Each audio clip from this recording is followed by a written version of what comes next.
has any record of it. So Buffalo, Missouri's John and Margaret Davidson decided to get married again. Joe Hickman witnessed the first of its kind ceremony today. Colonial Springs is a healthcare, rehab, and senior living facility run by Citizens Memorial Hospital in Buffalo. Needless to say, we typically are not in the wedding planning business. Well, you're touching feet. That's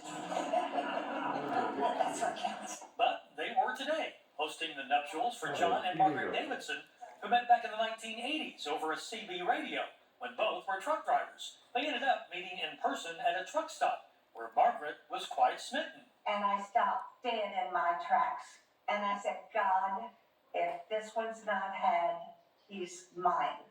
And he's not too bad for a shack up, for 40 years. The two married in April of 1984 in Clay County, Arkansas.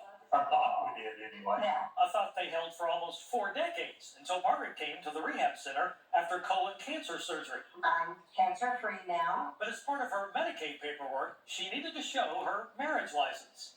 Whoa, shoot. That marriage license has been moved around a dozen times since we got married. We knew we had it. Couldn't find it. And when they asked for the records at county and state governments in Arkansas, they were told, We don't show any indication that you've ever been registered in Arkansas. So here we sit, we got a time on yet. the nursing facility folks did the planning, complete with a ceremony attended by senior living tenants, along with decorations, cake, and a reception.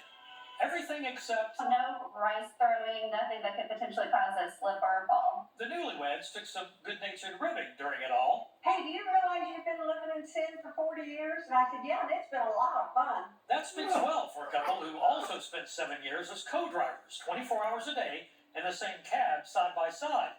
And even though that first marriage apparently didn't exist on paper, But I'm not giving up those 40 years now, I'm going to tell you. I had to go through them. We're going to keep them. I wouldn't trade him. Well, I don't think that I wouldn't trade her. It just all depends on what they wanted to trade for. Look at her eyes. Uh-oh, I'm in trouble. Kiss your bride and your best friend. Oh, come on. according to KY3, I'm Joe Hickman.